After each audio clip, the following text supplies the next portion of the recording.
Hello. Thank you for being here. This is our daily reading, Courage to Change, and You Are Loved. Yes, you are. Where this is February 19th, and I've gone on this healing journey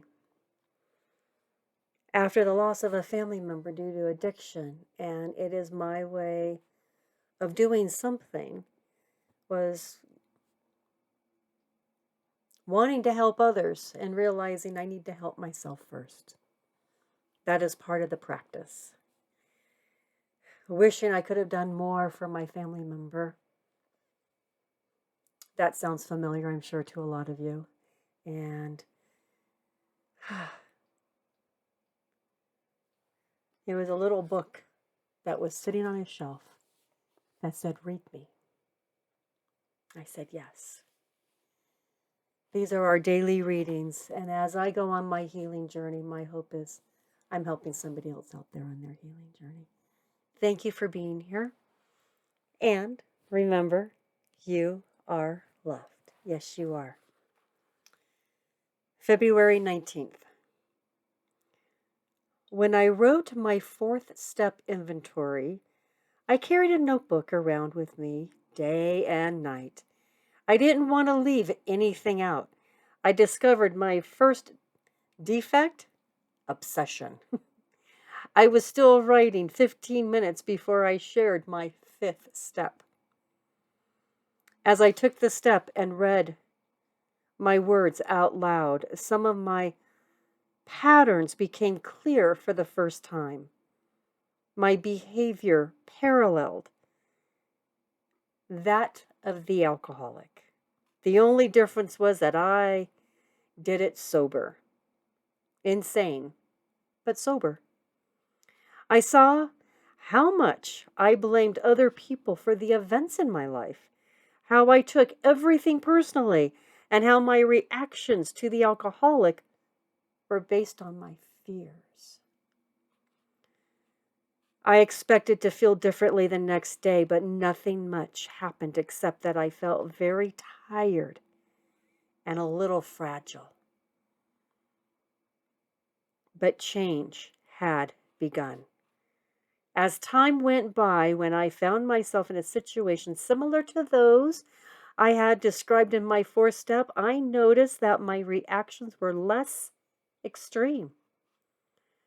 Some things that had bothered me terribly no longer mattered. That's when I knew I began to change. Today's reminder: I am learning the nature of my nature through the 12 steps. I trust that I will uncover what I need to know for now and leave the rest for another time. I am worth learning about. And our quote: when we take step 5, we demonstrate a willingness to change. And that's from In All Our Affairs. Once again, we have these resources available to us.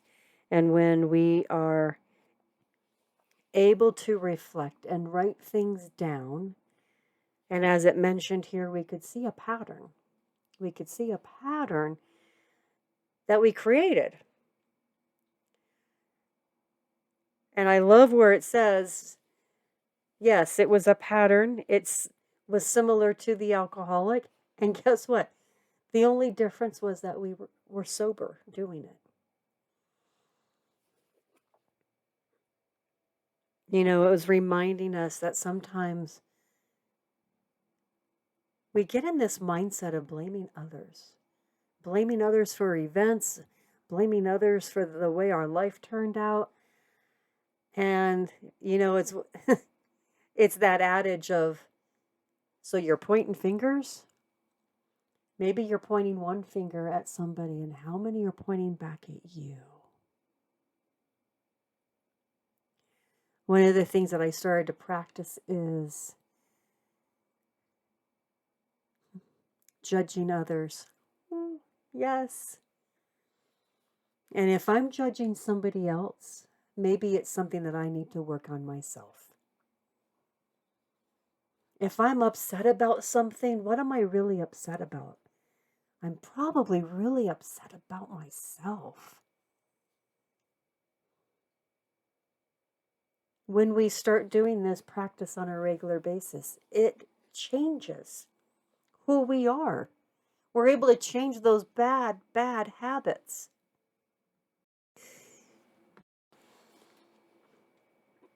We're able to change some of the habits that we've created.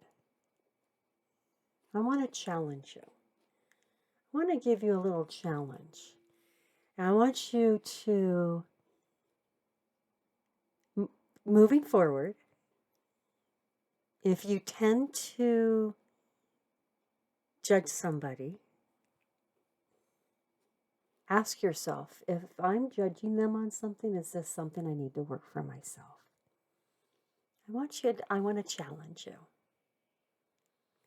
This is our reading for February 19th. Thank you for being here. Thank you for showing up for yourself. I'm showing up for myself. And this is a big reminder that you are